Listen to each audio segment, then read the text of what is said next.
Hello and welcome to this revision podcast on the Emancipation of the Serfs. What was serfdom? Well, a serf was a bonded labourer.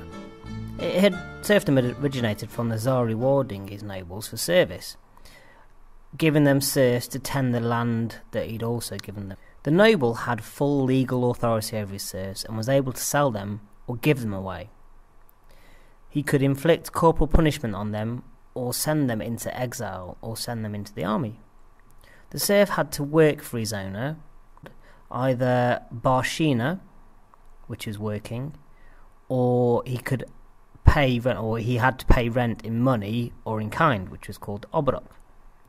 Technically, the serf only had to provide 3 days' work a week, but because judges were from the noble classes, there was no real way of enforcing this rule. Barshina is said to have been harder, and some liberal landowners transferred their serfs onto obrok. Barshina tended to be in fertile black earth lands and obrok in less productive regions. Those paying obrok could also practice a trade, but this could affect how much rent you paid to your landlord, so you're not incentivised to do well at it. Every male serf was required to pay the poll tax and serve 25 years in the army, or 10 in the navy if required. The serfs were more prevalent in areas around the western provinces and Moscow, and it was mainly state peasants elsewhere. What was the condition of the serfs in 1855? State peasants had more freedom than serfs, and increasing poverty in many regions was because of the population explosion and the subsequent lack of land and food. This led to peasant unrest from insubordination all the way to full-scale revolt. The serfs' lives are dominated by the mir and their landlord. The mir made all the local decisions like land distribution, and land was distributed fairly on fertility and distance from the village, but as it was periodically redistributed due to family circumstances changing, it was not theirs to keep, and therefore there was no real need to improve it. The mir was made up of elders who were hostile to change, and peasants had no right of appeal against the elders and their decision. The mir did give them a safety net and a collective identity though. Sons could not leave home, marry, or engage in a trade without their elders' permission. The nobles determined who the serfs could marry.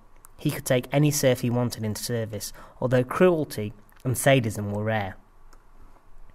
What was Alexander I and Nicholas's attitude to the serfs, and why had emancipation not come sooner? Alexander I was aware of the abuses of the Russian system and discussed the issue of serfdom with an unofficial committee in 1802 to 1803, but it wielded no substantial results. In 1803 he made it legal for landlords to sell land to their peasants, but only 100,000 serfs had actually benefited from this by 1855. Nicholas I set up 9 secret committees to examine the question of serfdom. He did improve the serfs' right a little, limiting their exile to Siberia, ending serf auctions and making it easier for them to buy their freedom, but these made little practical difference. Nicholas knew that serfdom failed on economic and moral grounds. He called it an evil palpable to all, but he faced opposition and realised that emancipation would lead to unrest and a weaker nobility. Slavophiles dominated court at this time, and they highlighted the weakness that had come with Western liberalisation. They also feared that the end of serfdom would sweep away autocracy itself.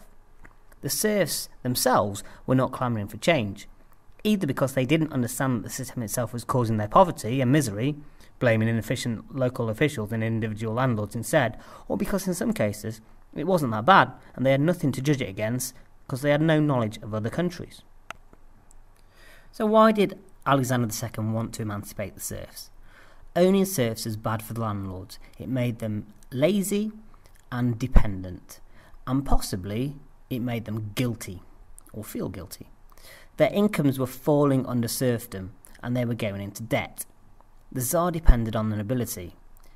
Peter III and Paul I had both been murdered by the nobility, and despite them not realising it at the time, serfdom was stopping them from investing in other business ventures. Serfdom prohibited literacy, education and civil consciousness.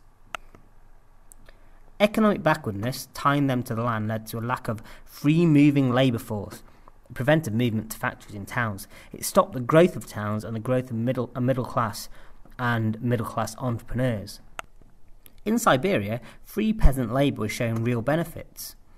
But serfdom stopped the introduction of new farming methods, leaving Russia poor and behind the rest of Western Europe. There was moral reasons as well. Alexander had been around Russia, and he'd seen the problems and possible solutions in Siberia firsthand, and he'd studied the question. Lack of food was leading to famine. He was more humane than his father. Serfdom was a blot on Russia's international reputation. The shameful defeat in the Crimean War underlined the need for change. Serf labour provided inefficient supplies. Soldiers had to be diverted to quell unrest. Serfs were inadequate as a fighting force, and there was possible revolt at any time, so there was harsh discipline in the army. The army couldn't be modernised, and conscription couldn't be reduced without conscripts going back to the villages still as serfs.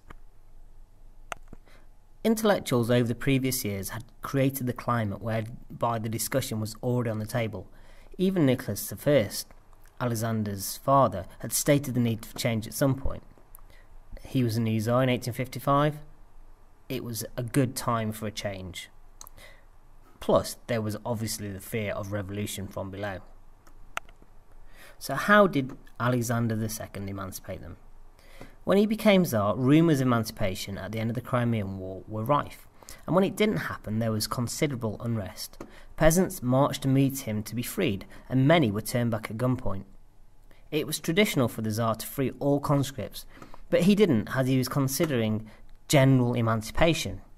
Alexander used this opportunity to give his speech about how it was time to abolish it from above rather than it coming from below, and he asked the nobles how it could be done. The nobles did nothing, hoping that Alexander would forget about it or change his mind. He didn't, and he decided to force the issue by forcing them to set up a committee in each province to consider his proposals and set up a drafting commission. And he set up a drafting commission led by Rostovtsev, who wasn't a liberal, to examine these committees' proposals. Some provinces wanted reform, but reform organised by them, and they wanted some distribution of land to the peasants. To liberate without land would give rise to a dangerous landless class. Others were highly critical, giving them land and freedom was dangerous, they said, and it was too liberal and would lose them money. Both groups were invited to Moscow to discuss their proposals, and minor compromises were made, but basically the Tsar forced it through by 1861. So what were the terms of the Emancipation Ukase? It was a long, complex and obscure document with 17 articles and 100 sections to each article. Here are a few examples of the main points. The right of bondage was abolished forever. Serfs were to get land from the estates of the nobility, in theory roughly the same as they farmed before. They were granted their homes. The state was to pay compensation to the nobility, and the peasants were to repay this with redemption payments. The Mir was established as the official organ of self-government and was responsible for redemption payments and taxes as well as justice, which would be a separate system to the rest of the different classes in Russia. Peasants were required to stay in the Mir until redemption payments were met. Serfs could enter a trade or marry without permission, and they could travel with a passport that was given to them from the Mir.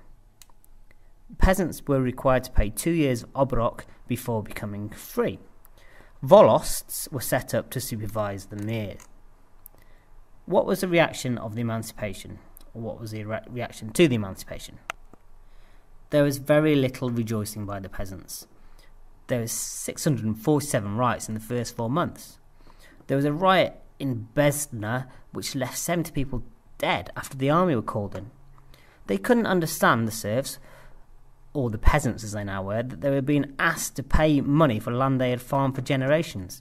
They thought the landowners were lying to them, as their little father, the Tsar, wouldn't ask them for this. They were now farming less land than before. However, peasant disturbances died away after 1862 for almost another 40 years before the 1905 revolution. What were the results of emancipation? Division of land was made at a local level. Landlords retained the best land for themselves, and the peasants were to pay 20% initial payments and 49 years redemption payments with an interest charge of 6%, or they could work 30 to 40 days a year on the lord's land to pay it off. Some peasants were charged a fair price for their land in the western provinces, for example, but others had to buy land at overinflated prices. In the north, it was often as much as twice the actual value that they were charged. This was because the Russians did not support the Polish nobility in the west due to demands for Polish independence, but did support those in the north who were charging the most, as Alexander didn't want to weaken his strongest supporters there.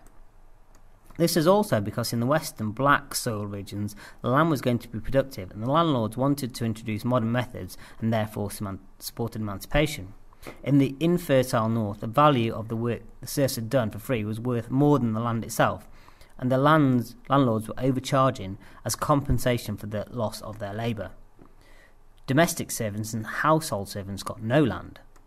The peasants also did not change after emancipation. They were still uneducated, hostile to change, and still dominated by the mir. In some places, mirs were set up where they hadn't even been before emancipation. The mir was now the barrier to change, perpetuating the strip system and periodic land distribution. Peasants found it difficult to leave the mir. Peasants often lost old rights to woodland and common pasture. State peasants had to wait to receive emancipation until 1866, 5 years later, but they received plots of land over twice the size as landlord serfs had done. Kulaks emerged as they could buy extra land, and a lot of them did so. Peasants were now free, but still not equal to other Russians.